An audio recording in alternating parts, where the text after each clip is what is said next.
morning. It's my pleasure to welcome you to the Distinguished Alumni and Athletic Hall of Fame. We're pleased to have all of you here. It's nice to see a lot of our current students here, especially since I was just going to say one sort of sentence about this event, which is great institutions are built on the greatness of men and women who have come here before you. So I hope that today's ceremony, especially for you students that are about to graduate from the Academy, will inspire you and will make you aspirational to try to achieve what our alums today have been able to achieve in their lifetimes. I'd like to thank everyone who is here in attendance, our students, alumni, faculty, the families of the people who are being inducted. And lastly, I want to give a special thanks to Dr. J. Stephen Bean, if he could stand up.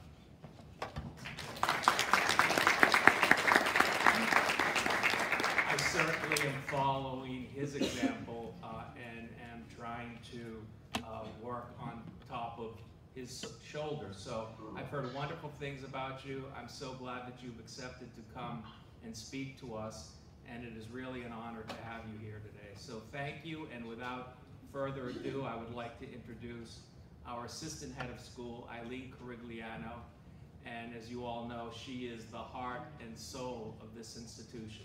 Thank you.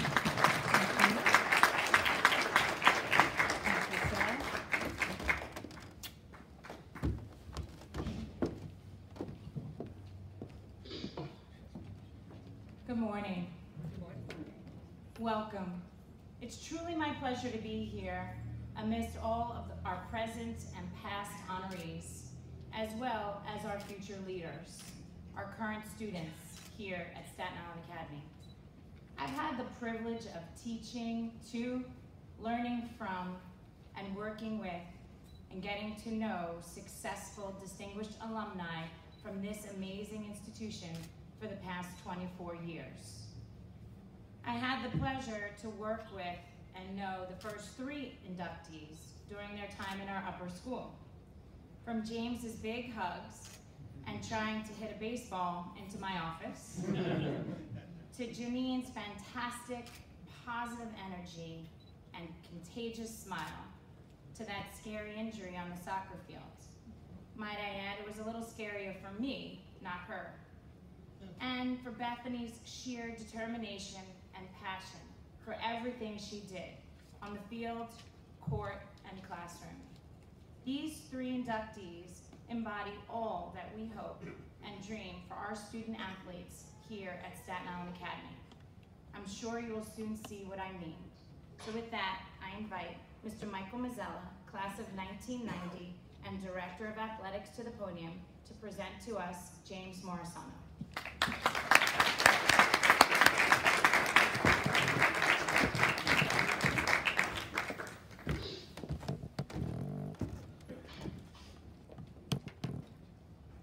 Thank you, Ms. Carigliano. Good morning, everyone. Good morning, James. How are you? You're looking very handsome today, James. You can tell the truth. You probably just woke up, though, right? I'm guessing right now you're probably not even wearing pants. If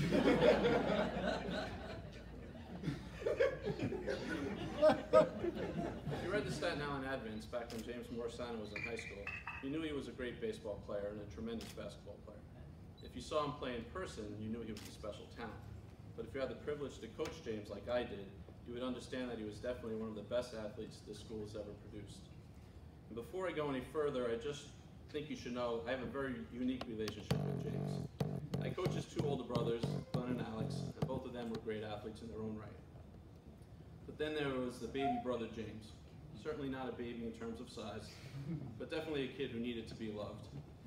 James would chase me around the campus, just trying to hug me, because he knew I hated the ridiculous number of unnecessary hugs I witnessed every day among the student body. He was also the kind of player who would do something to irritate me during a practice, and then send me a text late at night that simply said, "I love you." It was a kind of apology that made me smile at first, But then I realized, wait, that's just really creepy. So to say we had an interesting relationship just doesn't do it justice. We're so close that I asked James, what should I include in this speech? And he said I should include something along the lines of, I wish I could replace my current son with James. Granted, my son is 2 years old, and if I traded him straight up for James, I think I would gain some athleticism in the house, but the household's overall vocabulary and reading proficiency would probably take a nosedive. My son already strings together more complex sentences than James ever spoke or wrote, and the picture books he reads James are far more advanced than the ones that you read. But James, you know I'm only kidding, but only slightly. I just don't want you to get a big head. Lord knows yours is certainly big enough already. But despite that large head, James never had a big ego. He was just a supremely confident athlete, and he had the mindset that he was the best every time he took to the court or the baseball diamond. When you combine that confidence with his work ethic and will to win, you had a very special athlete. Plus, of course, you had his natural talents. In basketball, James was clearly a natural, a player who achieves great success with seemingly little effort or training. And James, you may remember The Natural as one of the books that you didn't read during our sports literature class. Anyway, watching James on the court and seeing him dominate practices and games from the time he was a sophomore was truly impressive. As a coach, the one thing that bothered me the most about James, though, was that he never really worked on his game during the off-season. His stats, though, would make you think otherwise. 14.8 points and a shade under 11 rebounds as a sophomore, 16.7 points and 12.4 rebounds a game as a junior, and 20.4 points and 13.2 rebounds per game as a senior. Baseball was, rightfully so, James's passion, but boy, he was a hell of a basketball player. A 2-year captain, James played with power, speed, quickness, and explosion. While he did a maximum amount of damage in the paint among all the trees and sweaty bodies, James was also versatile enough to shoot three-pointers with great accuracy. There was really nothing that he couldn't do. If he wanted to, he could grab a rebound and dribble the ball coast to coast for a layup or even a dunk. And speaking of dunks, we can't forget, of course, the one practice that I missed during James's 3-year varsity career. During the preseason of his junior year, James went up for a dunk during a practice session. And I should say here that this was under the not-so-watchful eye of Coach Chris Bruno. As James elevated, his hand and arm somehow became entangled in the net, and his body went parallel to the ground. As James fell, he landed on his wrist, breaking a bone and putting his season in jeopardy, while simultaneously putting his coach in therapy and Coach Bruno in my doghouse. But James came back from this November injury by January, and we took off when he got back into the lineup, racing all the way to the ACIS and NICE championship games. And this just makes James's career total of 1,192 points even more impressive, since they were accumulated over the course of only 2.5 seasons. But I know those 2.5 years must have felt like 10 years to our opposing coaches. After all, there was a Morisano on the Academy varsity roster for 7 years straight, I think. And in James, I know they all saw what I saw, the swagger. Yes, there is a certain swagger that all Division I type athletes seem to have. They just carry themselves differently on the court. Their demeanor is different from that of the ordinary player, and they prove to be extraordinary in their chosen sports. And that's what James was on the court. He demanded the highest standards of play and effort from himself and his teammates, and he carried our team to 3 straight NICE postseason tournament invites and that berth in the state championship game as a junior. Part majestic racehorse, part raging bull, James was always an undersized center who would turn battles against opponents 6 and 7 inches taller than he was into mismatches. He simply refused to be denied. If he wanted the ball, he was going to get it, whether he had to go around you, over you, or through you. He wasn't just the best player on the court, he was also the toughest. And that combination of being the best and the toughest, though, was probably even more obvious on the baseball diamond. A member of the famous 2009 South Shore team that advanced to the Little League World Series, James, after coming to the academy in 9th grade, was a dominant varsity player for 4 years. James was always more about wins than stats, and I'm like that too. Still, you have to hear some of his statistics because they are simply jaw-dropping. He finished with over 400 average each year, highlighted by a senior year that saw him post a ridiculous .641 batting average. For those of you not familiar with the world of baseball stats, that is a phenomenal success rate. I'm not sure what was more shocking, the fact that James got a hit 64% of the times he was at the plate, or the fact that this was higher than his vocab average during his 3 years. But just as it... Sorry. You'll have a chance to show off your vocabulary soon. But just as in basketball, James was not a one-trick pony in baseball. He could steal bases, hit for average, throw base runners out with a cannon for an arm, or overpower the opposing team's lineup from the mound. He also proved to be the best defensive catcher on Staten Island and one of the best in the state.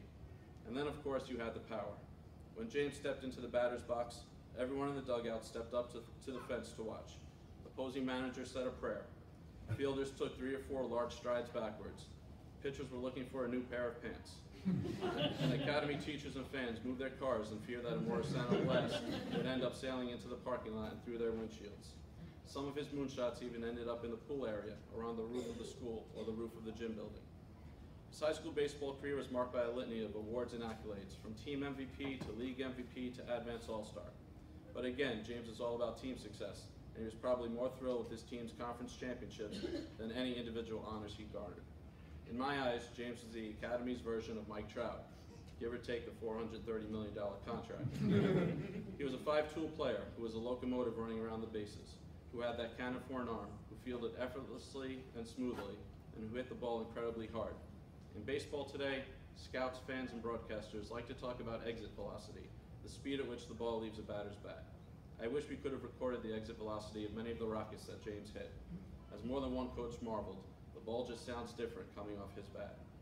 Not surprisingly, James's ability on the diamond made him a heavily recruited college prospect. James ultimately chose St. Louis University, where he had a stellar career for the Billikens. While at St. Louis, he was twice named to the watch list for the Johnny Bench Award, given annually to the nation's top collegiate catcher. His junior season saw James lead the Billikens with a .316 average, .578 slugging percentage, and 12 home runs. He was second on the team with 27 RBIs. And currently, James is living in St. Louis, playing professional baseball for the River City Rascals of the Frontier League. In closing, if James had been just a basketball player, he would have undoubtedly played somewhere in college, and he would have been a surefire inductee into our Hall of Fame. If he had been just a baseball player, he would have earned that honor just as quickly. But someone who could arguably be placed on the school's Mount Rushmore of student athletes in 2 different sports, now that is truly special. James, your abilities on the court and diamond were rare, and I can honestly say that you made me look like a better basketball coach than I really was. So thank you for that. But in addition to your ability, you played both sports the right way, with a passion, a commitment, and an enthusiasm that were unrivaled. You were classy in victory and graceful in defeat. And I think that is so important because this Hall of Fame recognizes honor and character as much as it does ability. I remember seeing you on the front page of the Advanced Sports section the day after your Little League team won a regional game to advance in the World Series. There was a great picture of you leading the charge out of the dugout, sprinting to home plate to celebrate and congratulate a teammate who had just hit a home run. The look on your face was priceless. It was pure joy and youthful enthusiasm. Trust me, I know that expression well because I saw it so many times as you chased me and tried to hug me for 4 years. James, I know that you have that same unbridled joy for the sport today as you did back in Little League and back in high school. It has helped make you a champion, and it has made you a member of the Staten Island Academy Hall of Fame. Congratulations, James, and of course I want to say, I love you. So with that, I would like to ask James's mom, Arlette, to come forward to accept his Hall of Fame award. Arlette, would you please step forward?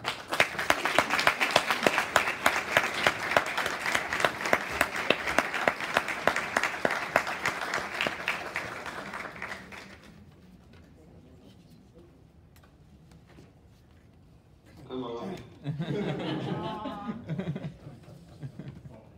Wait, photo op, James, hang on.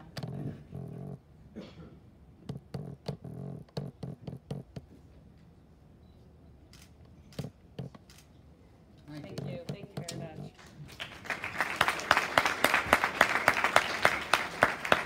And with that, ladies and gentlemen, I present to you James Morrisano.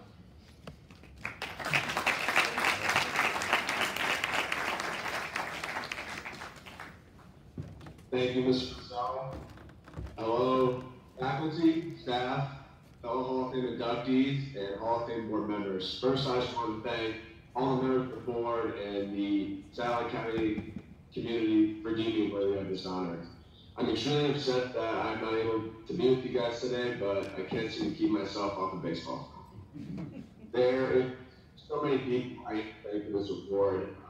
First, I want to thank just the Staten Island Academy community. My time at Staten Island Academy was some of the best in my life. Every day when I showed up to school, I felt I felt confident, I felt comfortable, and the faculty and the staff genuinely care about each and every student. They made it a pleasure to show up and compete on the field in maroon and gold. Beyond athletics, Staten Academy sets each person up for success beyond. And no matter what I did on the athletic field, I always knew I would be in a position for success, and I have Staten Academy to thank for that. Next, I'd like to thank all the coaches that I've had over my years at Staten Academy. Anyone who has watched me perform on the field knows that I bring a certain form of intensity when it comes to competing.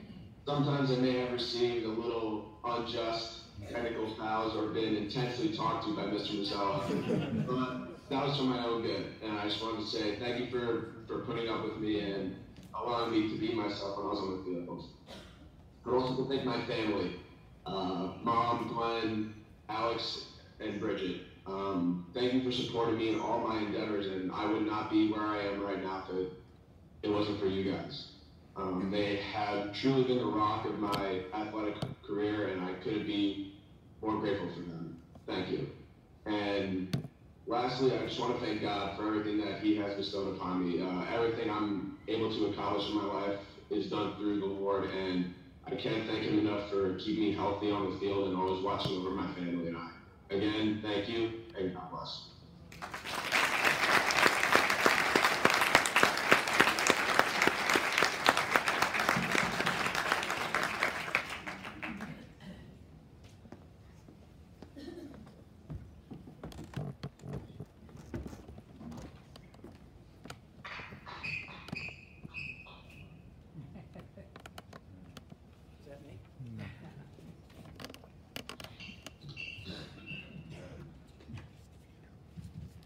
So thank you, James, for bringing tears to my eyes, and now I have to come up here and speak. I appreciate that. Whenever I hear our kids come back and thank God, their family, the teachers, their classmates, it just reassures me that we are all in the same place for the right reasons. And to say this is a special place is an understatement, and to hear James say what he said about us really is moving, and I'm trying to gather myself for a minute from those words.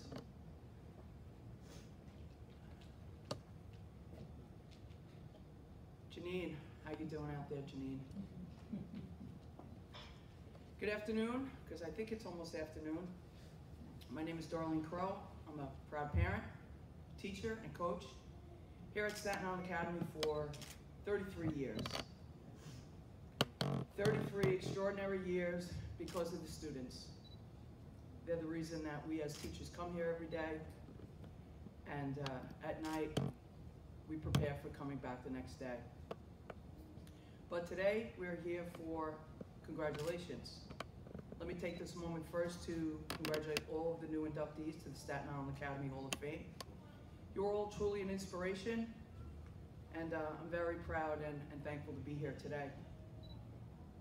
But before I begin, to really thank a very, very special young lady. I want to welcome all the special members of her family sitting here in the audience. They're here also to help us celebrate a very talented, a greatly admired Academy alum, Miss Janine Nunez. And when we speak about love, as Coach Mazzella and James do, I have to echo that in spades. Janine knows how I feel about her.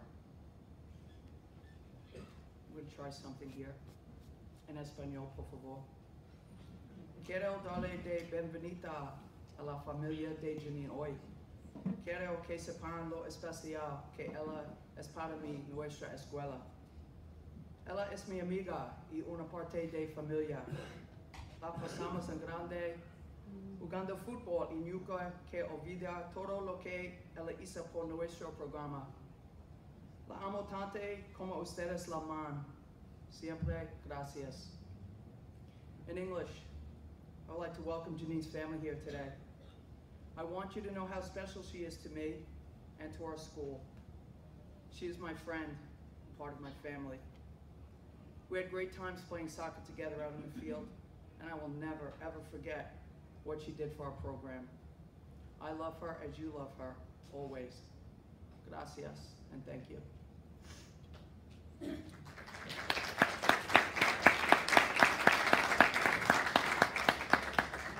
One of the earliest lessons I learned as a young coach was that you need to identify your opponent's best player and have a plan to stop them, perhaps even slow them down. Some would even say, go one step further and try to recruit them, try to get them to your side, and eliminate that threat altogether. And we are gathered here today to celebrate the accomplishments of Janine. But little did I know, one fine day during a full soccer scrimmage back in 2011, that day was a day that changed my life, and I know it did change Janine's life too. I had the chance to do both. Not only was it easy to see that Janine, as a freshman on the Wagner girls soccer team, was their best player, she was the best player on the field that day as a freshman. And after the game, when I met her and her dad, we got to talking.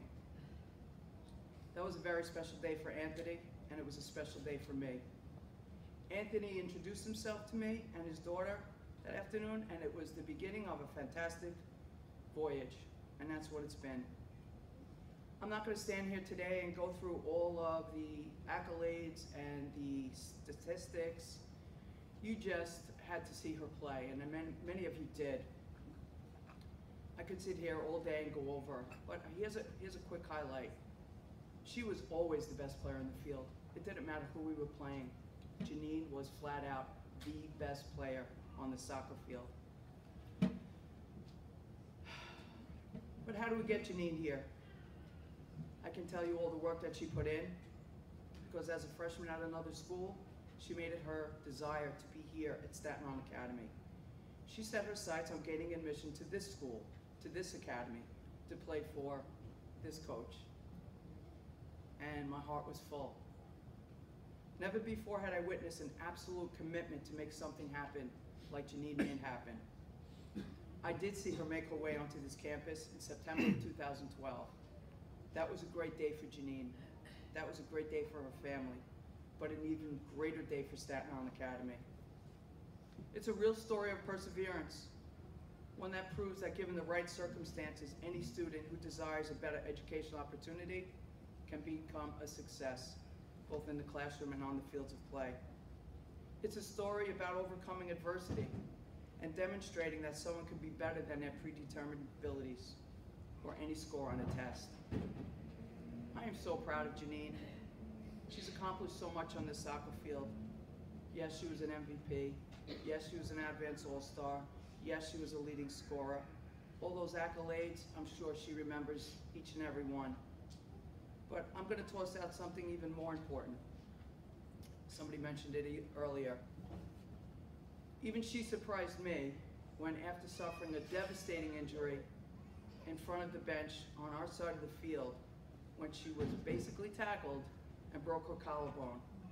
And what Ms. Craig said, the sounds that came that day were deafening. What I'll share with you, though, is how special she is and how hard she worked to get back on that team and lead us. But you had to see her running up and down the sidelines in a sling. She basically was playing the game on the sidelines. Janine, please sit down, you're gonna hurt yourself. And she'd look at me. I'm already hurt. How did she get all of this? Well, I say it was family. Her Staten Academy family and her, let's call them biological family. Family is the root of all that Janine does, and it all started there for Janine. They were special, that Nunez family. During Janine's time here at the Academy, they would often tell me how grateful they were to be here, for the opportunity to attend school and play here on the soccer field. But it was we who were grateful. We were grateful then, and we are grateful now. Certainly I am. Janine is her father's daughter, full of life, full of passion, and that spirit was infectious. The smile brightened up every day. She brightened our days and made us smile even when we were down, especially when we were down. And what about that intensity? Where did that come from? Look no further than tu madre, mom. Intense. That's where Janine got her fire from. Even her sisters were there, always supporting her. It was truly a family affair. And the soccer sidelines were always a place you would see the Nunez clan cheering on the girls. All the girls, not just Janine. After that, I surely missed Anthony running up and down the sidelines, yelling at us to keep us in focus. And I really, really appreciate that, Anthony. That's missed. What I missed most of all, though, when Janine graduated was simply watching her do her thing on the field. It was my greatest joy coming to work each day, to coach her, to watch her, and especially on game day. If you were out there on the sideline watching her, I knew you also had the honor of seeing a talented and tenacious player just do her thing. Whether it was scoring or defense or rallying the team around. When I look back, I'm still smiling knowing I spent so many wonderful years on that field with a special person and a special player. The decision to come play with us made both of our lives interconnected. I hope always to stay connected to you, Janine. It would be such an honor to be your friend. She thought she was special, and she was. We thought she was special, and we were. And we were lucky to even have her at all. Thank you, Janine, for going after something that you really, really wanted. It shows what a person you are. What can change a life? Maybe a day on the soccer field. Maybe meeting somebody that wants you here as much as you wanted to be here. You have truly changed my life, and I hope that you get everything you want to with soccer. I love you. Come on up here, Janine.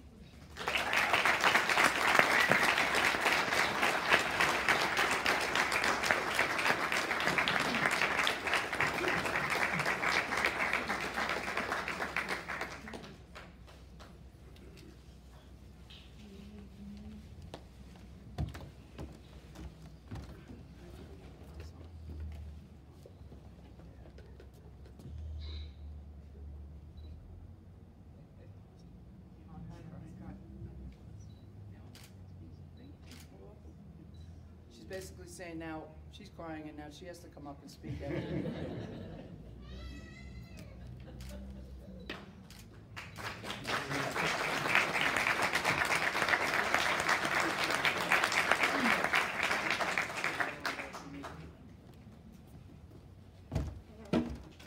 Sorry, now I'm a little shaky. Miss Crow, she always finds a way to make me cry. Whether it was last time I was getting an award or graduation, I think that's her goal in life, is to make me cry. Anyway, hello. Thank you, Ms. Crow, Mr. Mazzella, Ms. Crigliano, Mr. Calton, everybody who supported the decision in having me here today. A special thank you from my mom and dad. Without the both of you, I would not be here. As we all know, my sisters and parents are the most dedicated, supportive family on and off the sidelines.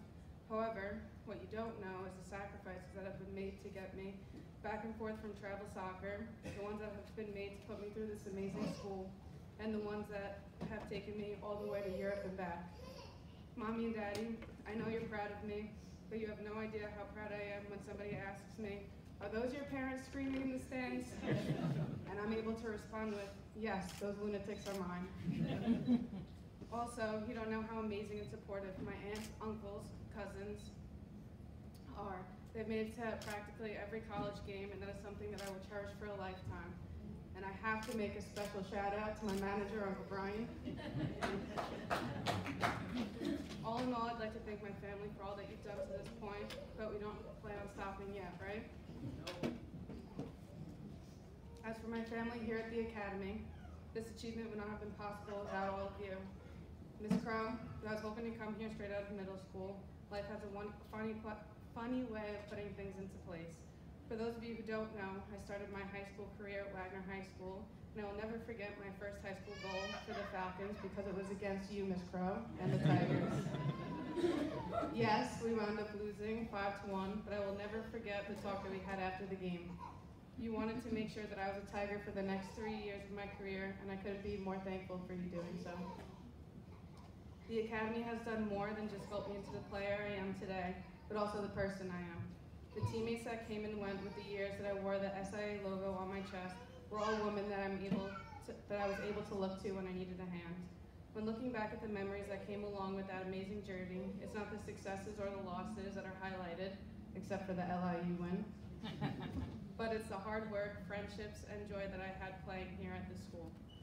Thank you, Ms. Crow and Snoop, for leading us and having an amazing program which prepared me for my collegiate career. My next thank you will have to go to a man that used to work at the school. He started out my trainer at the age of 11, but over the years he has turned into part of my family. Though he's not able to be here today, I would like to thank Christian Kuba for the last 12 years of training me, turning me into the player I am, and supporting me in every step of the way. So thank you. Lastly, I'd like to thank every one of my professors and administration here at the Academy. When looking back at my time here, it's the small things that have gone a long way. Being greeted at the center circle in the morning by your head of school and having an open door policy with your professors is not something every student can say that they've had. I'm proud to say that the next generation in my family has started here at this school. First Blake has joined, then Emerson, and years down the line, Reagan will join the SIA family. Sorry. These girls make me incredibly proud, and it's a joy to watch them grow each and every day. It even looks like we might have the next family soccer player, right, Blake? Yeah.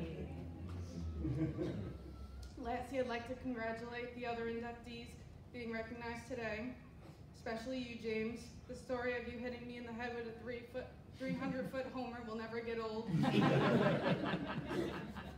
You've killed it with the Billikens, and you will shine in whatever path you choose in the future. Staten Island Academy, thank you again for the most amazing 3 years. Thank you for choosing to have me in your Hall of Fame, and thank you for having me as a part of your family.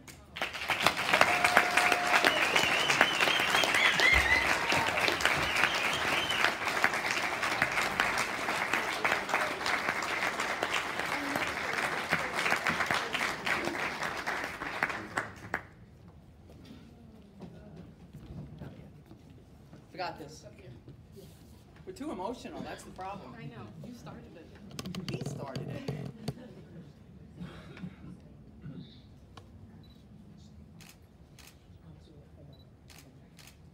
All right, there we go.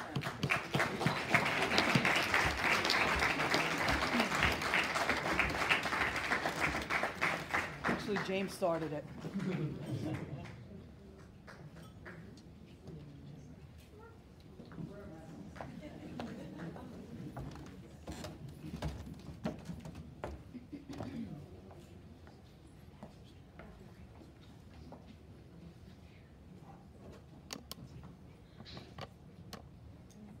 Hi, everybody. I take my glasses off so I can see. So, hello and welcome to everyone here. Congrats to James and Janine. I didn't have the opportunity to coach those guys, but I watched most of your games from my seat on the steps of the gym, which I still do.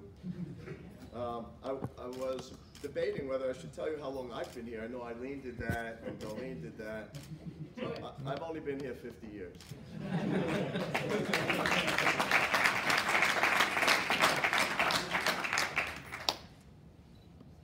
Hi, Beth. I'm not quite sure when I started calling her Betsy. I know that once it started, that's all I called her. By the time she graduated, I'm glad I still remembered her real name. I asked Bethany about that, and she thought her SI basketball coach, Rose Bruno LeBear, who was Rose Bruno then, started it, but a girl on Beth's travel team may have been the original culprit. So if I slip and refer to you, Bethany, as Betsy, it's because old habits are hard to break. Besides, thinking about Betsy brings back really good memories, particularly in PE, where she just killed it. Given what she accomplished at SIA and then at Smith College, Bethany Clapp surely ranks as one of the best, if not the best, student athlete ever at our school, girl or boy. Beth's bio is truly impressive for both her scholarship and athletic achievements. Graduating from SIA with a 4.02 final GPA, she received the Richmond County Foundation Scholarship Award, won SIA Scholar Athlete Award, was the recipient of the J. Stevens Bean Faculty Award at graduation.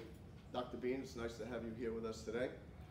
and capped off her senior year when she was named the Staten Island Varsity Club female winner for 2012. Selected by the athletic directors of all the island's high schools, the Staten Island Varsity Club annually honors 2 seniors who best represent the combination of athletics, academics, and citizenship. The boys' first award was presented in 1938, the girls' first award in 1984. What was truly impressive about Beth's selection was that it was the first time any SIA student, male or female, had ever been recognized for this prestigious award. We know how truly outstanding our students are, but the island community rarely, if ever, have a chance to see our kids competing on the field against any of the other island athletes. I sat at many of those selection meetings, and it was so discouraging to hear others praise our students' academics while poo-pooing their athletic abilities. Winning this award just demonstrates how outstanding Betsy really was as a student athlete. Beth took her talents to Smith College in Massachusetts, graduating with a BS in engineering science. At Smith, she won the Sarah Winter Picara Prize awarded for excellence in athletics and academics. She was the recipient of the Adeline DeVore Penbethy Prize, given to an engineering major for academic excellence in engineering and building a community of learners in the Picker Engineering Program. Graduating from Smith in 2016, Bethany went to Case Western Reserve University in Cleveland, where she earned her master's degree in engineering and management. Beth is currently with Halma PLC, a group of technology companies that makes products for hazard detection and life protection, improving the quality of life for people worldwide. Working in their graduate leadership development program, Beth has worked with companies in the Halma Group in LA, Oxford in the UK, Danbury, Connecticut, and most recently in Tulsa, Oklahoma, where Bethany is right now. Not in the airport, though. She was there last night, not a happy girl. Sounds like a great fit for a girl who was, as Mrs. Puttick remembers, hardworking, always there, helpful to teammates, and willing to make the pass before taking the shot. That's not to say that Betsy didn't shoot. Often enough to be the leading girl scorer on Staten Island as a junior with a 19.14 average, and then scoring 22.6 points per game as a senior. Often enough to become SIA's all-time leading scorer with 1,863 points, and tied for the 4th highest career point total among all Staten Island girls. Sorry, Betsy, but since then you've slipped to 6th. Her exemplary play helped SIA to the Nice AC basketball tournament title and was noted by others who twice selected her as a Staten Island Advance All-Star, another first for an SIA female athlete. Bethany was a 3-time All-State selection in basketball, selected as an All-Star for the Daily News First and the New York Post Third teams, and ACIS All-Conference selection in 2011, and the 2012 ACIS MVP. As Rose remembered, Bethany would run 3, 4, 5 miles every day to get into and stay in basketball shape. Beth, you were such a standout in basketball, some may not remember that you were a 2-time captain and twice a PSA conference selection in volleyball. Coach Pascal Maharshan shared that you were a great captain, could play every position well, and were a great student. He told me that he remembers your dream of being an amusement park engineer, working on roller coasters, and that you told the Sophian, the Smith College newspaper, that your dream job was to be a Disney Imagineer. I wonder if they're still on your bucket list. For more than a few years, there existed a Staten Island Girls Lacrosse League that our coach, Mike Bowler, worked tirelessly for, trying to keep the league viable and relevant as the popularity of girls lacrosse on Staten Island increased rapidly. He remembers Beth as, and I quote, "A dominant defender in lacrosse. It wasn't her first sport, but that didn't stop her from caring tremendously about how she could help the team win and improve as a player." Of course, Bethany was selected by the league coaches as an all-star. Mr. Bowler added, "You would never have to think about whether or not she was up for a game. The natural competitor in her already had her ready to go always. But most importantly, what I would say I miss most about Bethany was her great sense of humor and her impeccable character off the field." So what remains to tell you about Betsy? Well, off she goes to play basketball at Smith. Her freshman year, she played in 26 of 28 games, averaging almost 12 minutes per game, 4 points and 3 rebounds for a Smith team that was 25-3. 23-5. In only her third collegiate game, a 3-point loss, Bethany played 16 minutes, was 7 for 12 from the floor, and scored a game-high 16 points. So Bethany did the logical thing after that season, and she left the basketball team to become that dominant defender that Mr. Bowler had seen in lacrosse. In her 3-year career in lacrosse at Smith, she played in all 48 games, starting 47 of them. She was co-captain her senior year with Ray Silveria. Coach Katie Moore of Smith said of her captains, "Both Bethany and Ray lead by example, and that's the biggest thing right now for our underclassmen." It's one thing to say that you want to do all these things and get better, but the process behind doing that is something that we really need to work on. Seeing your captains win the fitness test and finish first in sprints is something that sets an awesome example. In 2015 and 2016, Beth was named to the New England Women's and Men's Athletic Conference Academic All-Conference Team, and in 2016, the Intercollegiate Women's Lacrosse Coaches Association Academic Honor Roll. Reading your resume and hearing all of your achievements is a testament to your life motto of work hard and play hard. You have brought recognition and honor to yourself and the schools you've attended. It is most fitting then, Beth, that today we're able to add another major milestone in your life by welcoming you into the Staten Island Academy Hall of Fame, class of 2019. Congrats.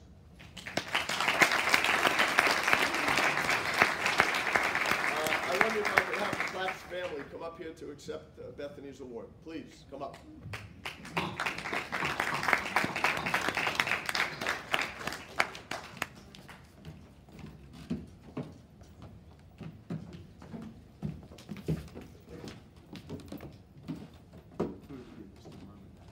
Oh, Dad. All right, Dad. Absolutely. You get to hold on. Great. Yeah, she's in the picture.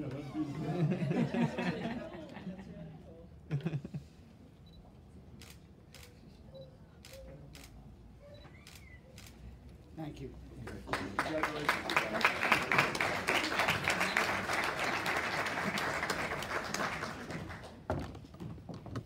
Bethany, you're on. Thank you.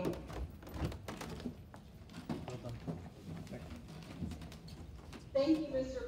for that glowing and for all of the support that you gave to me while I was at A and even beyond. First, I'd like to thank the Staten Island Academy alumni, faculty, and staff for nominating me to the Athletic Hall of Fame. While I was a student here, being inducted into the Hall of Fame seemed like something that was out of my reach. To me, it was an honor that was bestowed to those with an athletic prowess beyond that which I could ever hope to achieve. And today, I'm privileged to count among them. Of course, none of my athletic success is possible without my coaches, my countless teammates, my teachers, the support of my family.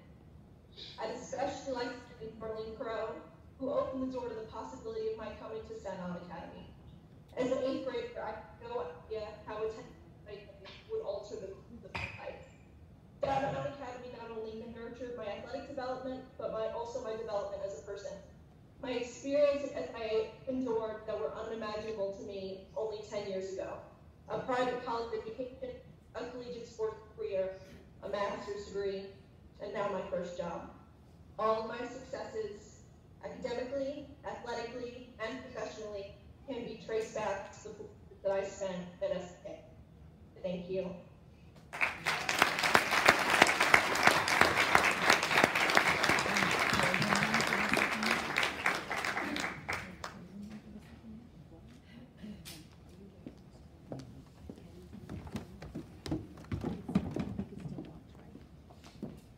Thank you, Bethany. So if we can give all three of our athletic inductees another round of applause.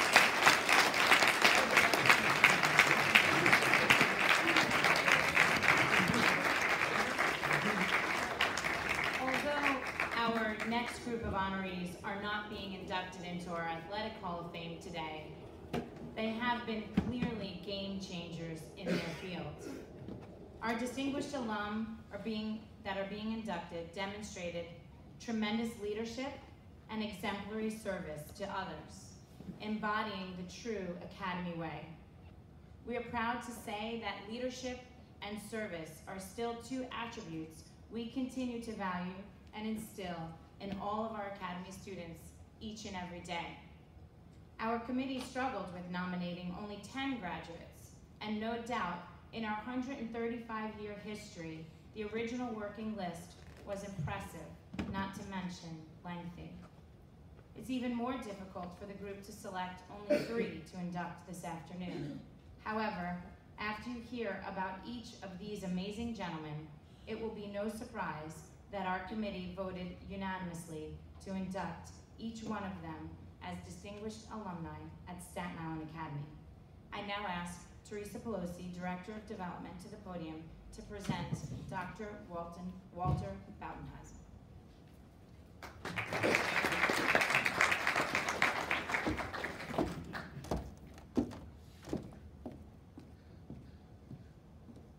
Thank you, Ms. Corigliano, for that nice introduction. And thank you all for coming. I'm so pleased to see so many people in the audience, and I'm keeping track. I think that many of our students and alumni will be up here accepting awards one day, and I'm very proud of that. But you're getting a check mark from me today for being here. I'm so honored to be presenting this award to the very distinguished, accomplished, kind, and humble Dr. Walter E. Badenhausen, Jr., who graduated from the Staten Island Day School, today's Staten Island Academy, in 1948. He's a descendant of Anton G. Methvessel, the founder of Staten Island Academy. His father was a trustee of the Academy. His siblings Michael, Susan, and Otto, better known as Peter, were also graduates of the Academy. In fact, Peter was inducted into the Athletic Hall of Fame just last year. After Dr. Badenhausen graduated from the Academy, he went to Hamilton College in Clinton, New Jersey.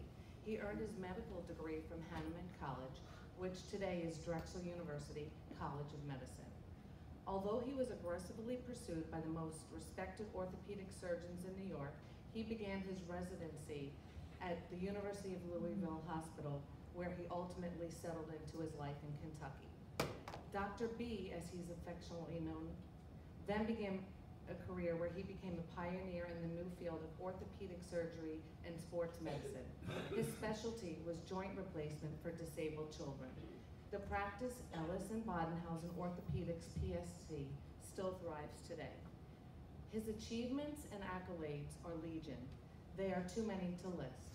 Nevertheless, it's important to note that Dr. B was a team physician at Bellarmine University and the University of Louisville, both prominent universities in Kentucky. He was named the 2003 Sports Medical Person of the Year by the Kentucky Athletes Trainer Society and was a 2005 inductee in the Mason-Dixon Athletic Hall of Fame.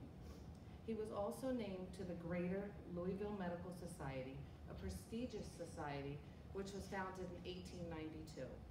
Its focus was to promote, excuse me, I'm still emotional, promote the science, arts, and profession of medicine, protecting the physician-patient relationship. In general, they advocate for the well-being of the community.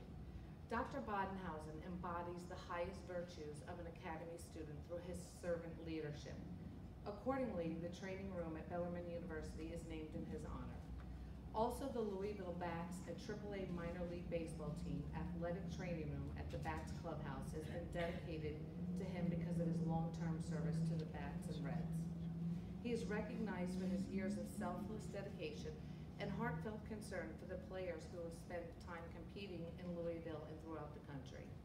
In short, he is regarded as a historic figure for the Bats Reds organization, one most storied teams in AAA baseball. Mr. B has certainly set a high standard for all of us in this community to aspire to. And while he's being celebrated today as a distinguished alumnus of Staten Island Academy, his well-lived life sets the finest example for what we hope our students will embody by emulating him in what we like to call the Academy way. Throughout his life, he has demonstrated what we hope that would begin to learn at the Academy, and that is to be a man of honor, sacrifice and service, who has pride in his education and humility in himself. He is a visionary, always doing what's right regardless of the precedent. Ultimately, we are proud to celebrate Dr. Badenhausen as a man of distinguished today at the Academy because of his pride of craft, sustained excellence and worthiness of trust and kindness. Recently, when Haiti was struck by a natural disaster, Dr. B did not hesitate to jump on a plane, fly to the island, and provide medical attention to all in need. It's just one of the reasons why his colleagues celebrate him in Kentucky by saying, "What a nice man, there aren't many like him." I'd just like to close by adding that I'm very comfortable with the adjectives used today because I know them to be true. I've had several conversations with Dr. B, and when the other alumni learned that he was being inducted today, their comments included brilliant, kind, selfless, and handsome. In fact, his cousins Edmund Garcia, class of 1945, and Amelia Garcia Carlson, class of 1935, who think so highly of them, had made an effort to attend today's ceremony, but the journey proved too much for the challenge. Congratulations, Dr. B. You are most deserving of this award. I would like to ask Caroline Sierra Crane, class of 1983, to come up and accept the award for her cousin, Dr. Badenhausen.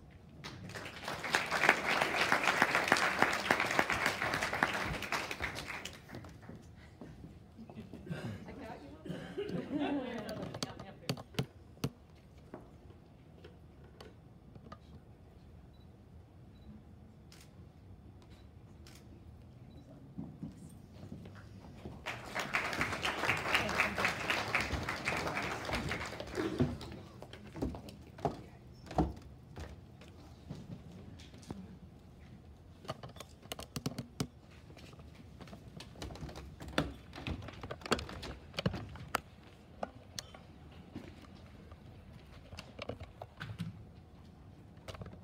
Good afternoon, Tiger Nation. Luis Moreno. Luis's quest for world dominance got its start while he was here at SIA. There were rainy days when I would go over to Luis, or Lou as he was then known, house, and go up to his room. Now, as long as I didn't get bitten by his German Shepherd, or get stopped by his brother Edgar, or questioned by his mom Marima on what was really going on, never understood that one. We would play board games. Now, these were not your standard board games such as Life or Monopoly. No, this was always Risk and or Panzerblitz. His idol at the time was Field General Rommel, and he studied his every move and tried to duplicate them during the games. I visited him and our late classmate Dennis Callahan at Fordham, where as far as I knew, he planned to become a teacher. He did do that for a while, but a few years after graduation, when I ran into Luis and asked him what he was up to, he jokingly, I thought, said, "If I told you, I'd have to kill you."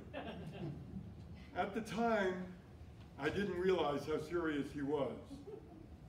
Here is a rundown of his illustrious career along with some key highlights. After joining the Foreign Service in 1983, Luis spent a long time as a drug warrior in Bogota, Colombia, Managua, Nicaragua, and Lima, Peru. From 1990 to 1993, he served as the Colombia desk officer for the Bureau of International Narcotics and Law Enforcement in Washington. Does the name Pablo Escobar ring a bell? He was assigned to Port-au-Prince, Haiti, and then Panama as refugee coordinator. While in Haiti, he repatriated tens of thousands of Haitians, as well as directed 3 political asylum in-country processing centers.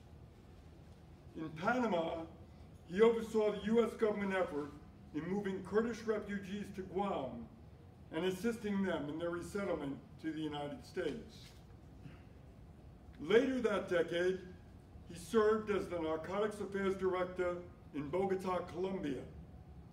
During this time, he was key in lobbying for, planning, and implementing the infamous Plan Colombia. His next assignment was Deputy Chief of Mission in Port-au-Prince, Haiti. It was Luis who accompanied Haitian President Jean-Bertrand Aristide to the airport when he was forced out of office in a military coup. He then served in Monterrey, Mexico, Tel Aviv, Israel, and Baghdad, Iraq. Luis was instrumental in our U.S. forces drawdown from Iraq and civilian and Department of Defense coordination. Luis then served as the Deputy Chief of Mission in Madrid, Spain. So at the time, he told me he thought that was too peaceful, and he wanted to go back to where some action was. In 2014, he was appointed the U.S. Ambassador to Jamaica, a position he served until June of 2017. Now, I'd been teasing him about a last job in paradise, and while he was in Jamaica, I was fortunate enough to spend a long weekend with him and my then high school son, who was interested in the Foreign Service. We had a great weekend, but while there, I found out that this vacation paradise, even with its wonderful people, unfortunately, had more drug gangs and violence than New York, LA, and Chicago combined. Yes, for one final time, Luis was back where the action was. In 2017, he finally retired to San Antonio, Texas, with his wife, Gloria. He has two daughters, Denise in Austin, Texas, and Sabina in Atlanta.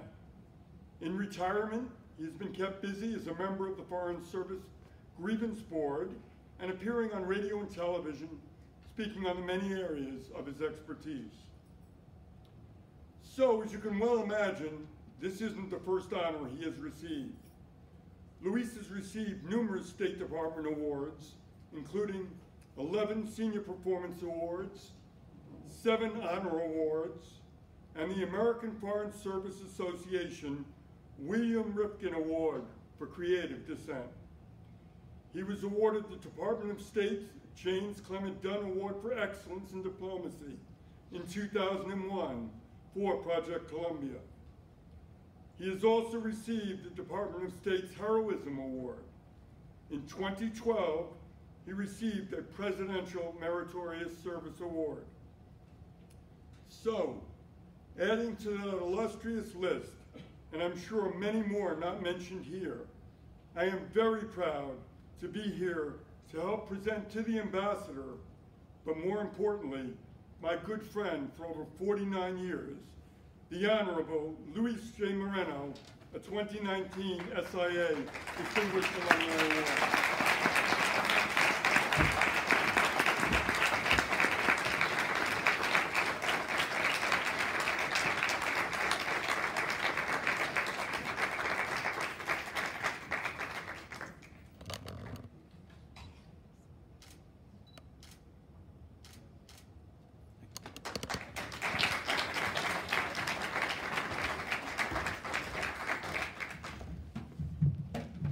As Mr. Rapp said, old habits die hard. I can't stand being on a lectern. Steve, thank you very much for that totally undeserved introduction. And you know that you're always pretty old when the biography and the introduction is even longer than your comments that you have prepared. So, you know, this has been, you'll have to forgive me a little bit because I kind of lost a little bit of composure. You saw how this young, incredibly talented people got emotional, people introducing them got emotional, and it's no less for me. I've only been back here, spent the last 35 years basically overseas, but I came back here for a couple alumni events, but it was always at night. And I didn't really fully appreciate how much it's the same and how much has changed. This place, well, I look at the people here, I see Lizanne Fontaine, Pamela Ross, Damian Slattery, just was an immense influence in my life. And Steve, thank you for all you did. And it is very emotional. And me standing here, it's not me, it's all of you, everything you've done for me in my life and the influence that you've had. I mean, And there are two people here who are not here, who can't be here, because they left us far too early. And they're classmates of 1973 as well. I'm thinking about Dennis J. Callahan, two N's in Dennis, and Michael Piccirillo, my neighbor, one of my best friends in the world, both who I've stayed in touch with up until just prior to their deaths. And coming here and speaking to you guys again, it's very emotional. I remember that I went for an interview as a fourth grader. I was in St. John's Villa Academy, and I went down to my old man and my mom took me to this really incredible looking place it was in St. George, I believe, where the school was then, or part of the school. And they took me to the headmaster's office. And my God, I was so intimidated. I mean, I sat in a chair kind of all crunched up and paneled, beautiful wood paneling, guy sitting behind a desk. I think he was smoking a pipe, I'm not sure. Can't remember what he asked me, but I was just completely overwhelmed. And I realized then the tremendous sacrifice that my parents were making to make sure that I went to Staten Island Academy. And by the way, for my brother too, who went from K to 12, I only went 5 to 12, he went K to 12. And they were recently arrived immigrants. English was not their first language by any means, but they were so intent on putting me in this school. And you know what? Years later, when it was too late, I couldn't thank them because they were gone. But today, I know they're listening to me. I thank them for having me brought to the school because it has impacted me tremendously. It's who I am. I mean, I am because Staten Island Academy. The staff here was remarkable, the teachers. And I'm going to put one guy on the spot. I'm sorry to embarrass you, Coach Rapp, but you know, I was telling him before that I could list the names of people who influenced me, and you'd recognize a lot of the names actually, because I've been very blessed in this life. But I have to say, they say, who's the guy who first made a mark on you? I have to say, Coach Rapp. Talk about 50 years being here. He has influenced so many people. He's left his inevitable mark on so many student athletes. I don't count myself as a student athlete. I was only a student and an incredibly mediocre athlete. But he taught me about humility. He taught me about competitiveness. He taught me about honesty, of effort. I'm not saying that I would have joined a street gang because in New York there weren't a lot of street gangs. You know, people didn't carry knives. But I would have been, undoubtedly, as my grandmother would say in Spanish, a bala perdida, or a lost bullet. I'd have been a straight bullet without any focus. And Pete Rapp gave me focus and much needed discipline that I needed. I really thank you for that, Coach. Thank you very much.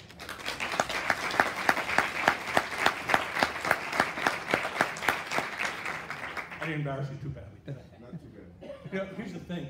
He was also my boss, because when I graduated, even through high school, through college, and even the couple of years that I taught before joining the Foreign Service, I worked for Mr. Rapp in the summers as a camp counselor.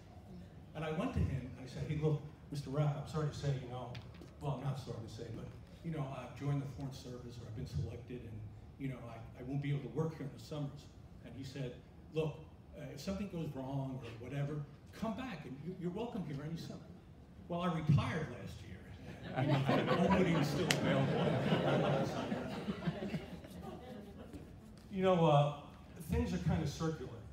And I remember when I decided I was going to resign my commission and opt for a somewhat earlier retirement.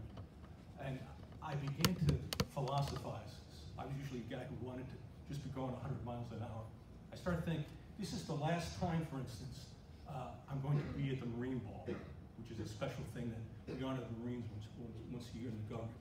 I remember when I was a junior officer, I'd seen a stupid ambassador up there, you know, having a talk and all that stuff. No, I'm that guy. My last award ceremony, when I'm the guy giving out the awards, I remember the first time I ever stepped up on it. It's circular. Everything that starts, it goes in a circle in life. And I feel that very strongly today. You know, talk to Dr. B. My father was an orthopedic surgeon. And here I am, you know, sharing the stage today with an orthopedic surgeon. The things I talked about my classmates, that's also a part of the circle. It's part of life. that's why, like I said, my composure is a little bit off. But I do want to thank my family, who's been with me through all this, my classmates especially, just unbelievably. I can't tell you how much I appreciate all of you, and everything that this school has done for me, which has left its mark. And I love that stuff about leadership and service, because that's kind of been my motto throughout my life. I've always aspired to be a good leader. I'm 4-time deputy chief of mission, which means that you're the guy who actually does everything in the embassy, and you're also the acting ambassador when there's no ambassador. Believe me, I was acting ambassador in Israel for a year of really tough stuff. In Haiti, I was the acting ambassador. In Spain. So you have to be a leader, and sometimes you have to make unpopular decisions. You have to make tough decisions. But I learned all that here. It's amazing. It fostered my love. I remember being in the library with those big headphones, and Mrs. Richards, I don't know if any of that name rings a bell with her. She was a librarian. I listened to classical music, read all those history books, World War II especially interested me, you're right. But it just gave me a love for so many things, and it really straightened me out, because I really could have been a lost soul. I really do believe that. So with that, I want to thank, of course, where's Mrs. Pelosi? Mrs. Pelosi, thank you very much. It's been absolutely terrific. The entire board for voting for me. It's one of the few elections I've ever won. Want to thank the headmaster, who was a lecturer at the University of Salamanca, which is one of the most beautiful places in the world. And if I could pick someplace to retire, probably would be Salamanca. I also want to give a special tip of the hat to these 3 youngsters, which, my goodness, how impressive are they? Just absolutely remarkable. And again, they were formed here, and they will remember this until forever for them. So I want to thank you very much, and I'll hope I have the good luck of seeing you in a couple of weeks. Thank you.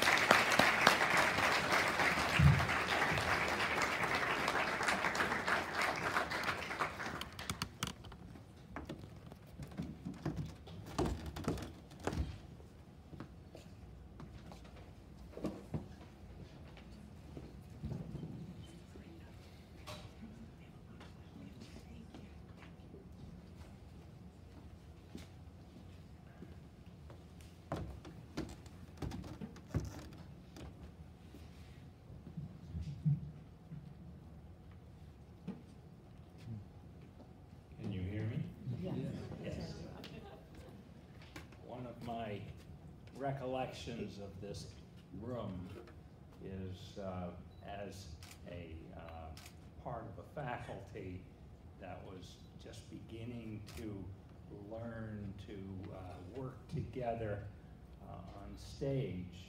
And some of you will remember Ginny Kearns. Ginny Kearns was really the headmaster of the school, and the rest of us kind of played a game with that. But here we were, and I was asked to talk about the school as though we were having parents come in to get their children to enroll. And as I stood here, I felt something on my leg. And it was Ginny Kearns. She had a big hook. And it's interesting to see how that kind of thing would happen now.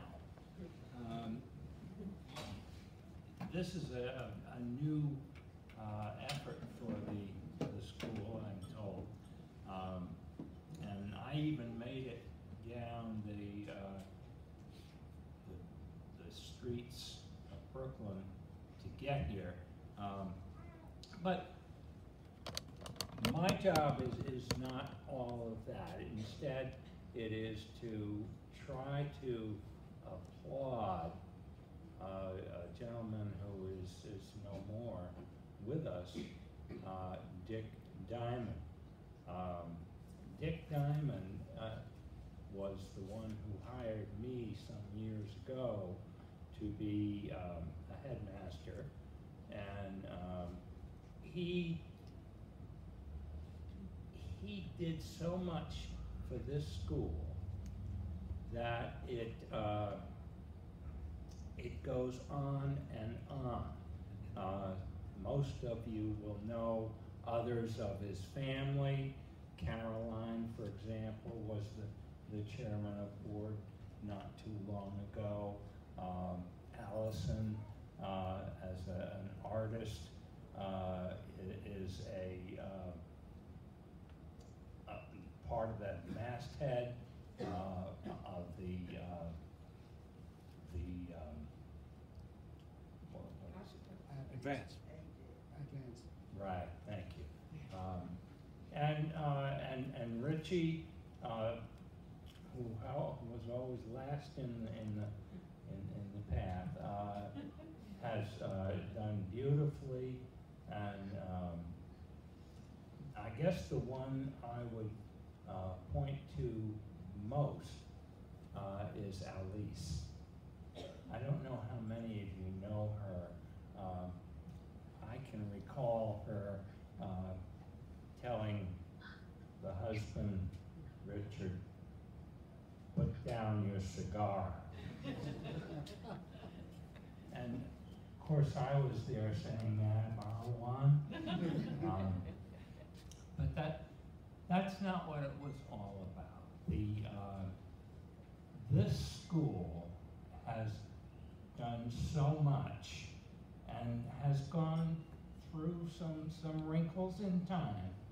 I've been headmaster at 3 other schools, and one of the students who was here when I left after 13 years,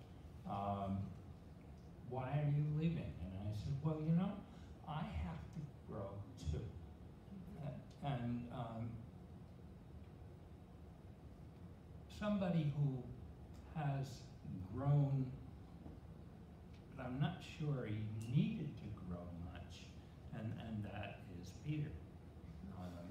He taught me what athletics was all about in our sports, and I carried that on to other places. The jobs done by the faculty here is just amazing, just amazing. And the fact that you are in such numbers at this program says a great deal. I can remember we had to fight to get more kids into the door, and that's not true anymore. It's just a wonderful place to be. My hope is that the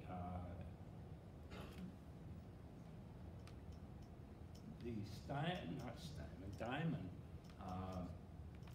family will continue to be a part of this school. They have done so much, and I don't really have the right to be here because I have gone on and this school has gone up.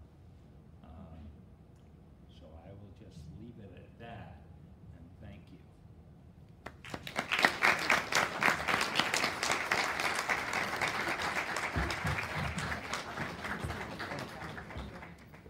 Hang on 1 second.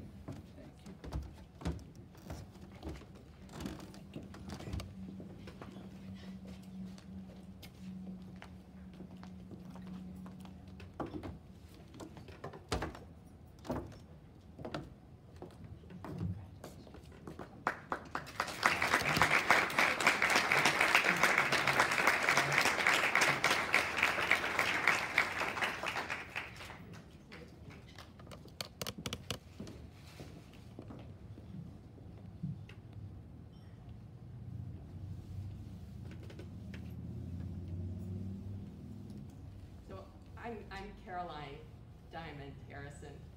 I'm the oldest, so I got the job. But I do want to say, on behalf of my mother, Alice, and my sister, Allison, my husband, Tim, and our daughter, Alice, class of 2014, and my brother, Richie, who's known as Richard today, and is brokenhearted not to be here. But his son, Richard III, who's in 10th grade at Riverdale School, is on the varsity baseball team. And they made the playoffs. And any of you who can remember what a fan from the sidelines my dad was, would know that he would want Richie to be nowhere else than cheering on his son in the playoffs. So I do hope they win. So I do want to give my very deepest thanks on behalf of our entire family to our Staten Island Academy family, and you are a family. To Albert Calv, head of school, great head of school, and Teresa Pelosi, who did a terrific job organizing this event. It's very, very heartwarming for all of us. I want to thank you for this seminal recognition for my father. And I do really want to congratulate the other honorees, the exceptional athletes, James, Bethany, and Janine.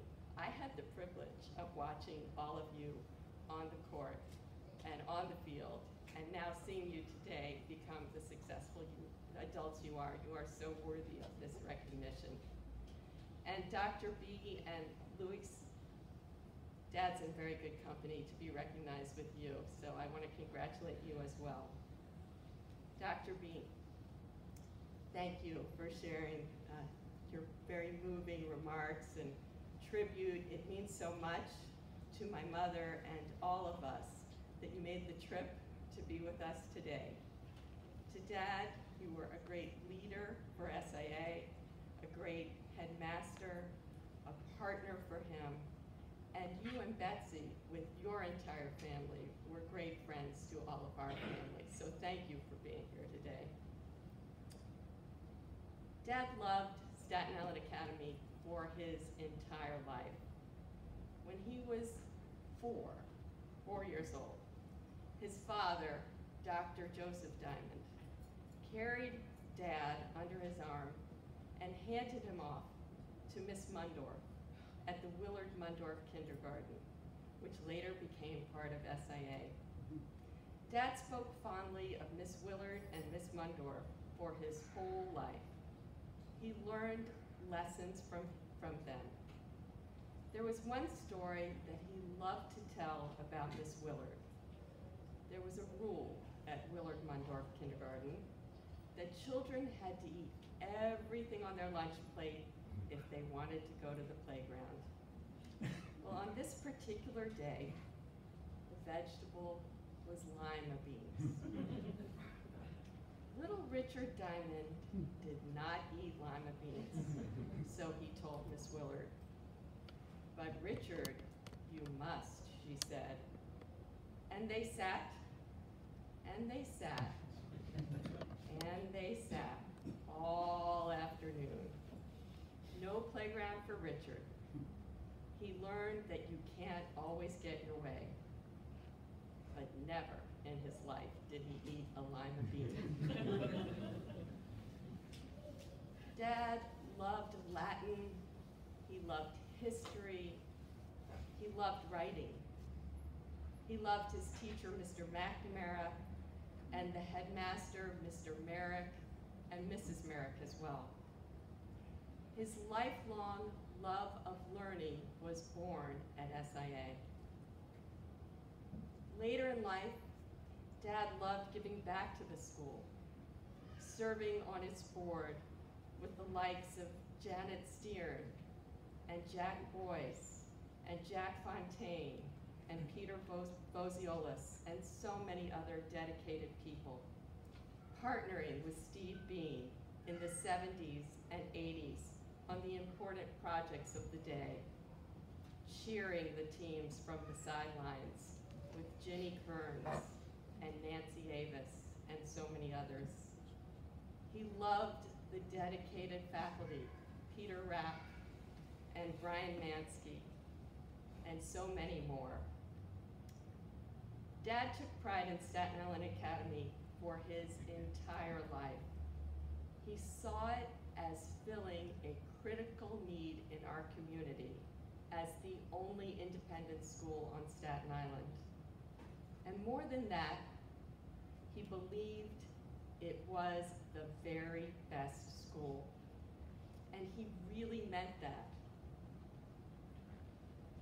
He even had a license plate that said SIA. Now, some of you may have thought that was for Staten Island Advance, but we knew better. He bled maroon and gold. When I think about it, Dad graduated 70 years ago next month. Hard to believe. And he would be turning 87 next week. I can only imagine how gratifying this would be for him. Not so much being inducted into the Hall of Fame, but more seeing this school that he nurtured and adored, thriving today, now more than ever. He was right. This is the best school there is. Thank you on behalf of my entire family.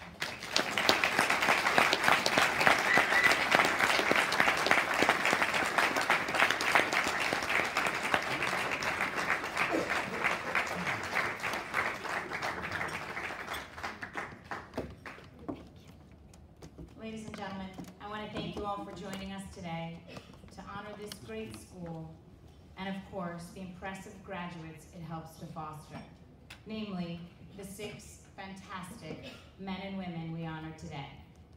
Students, I hope that you are as inspired as I am to continue being the leaders on the field and in the classroom and demonstrate all that the Academy has taught you in everything that you do. Congratulations to all of our inductees. Thank you for all that you have done for Staten Island Academy and all that you've done for your community through your hard work and the example that you set for others. It's now time for us to continue our celebration over in the Patrick Commons over lunch. Thank you.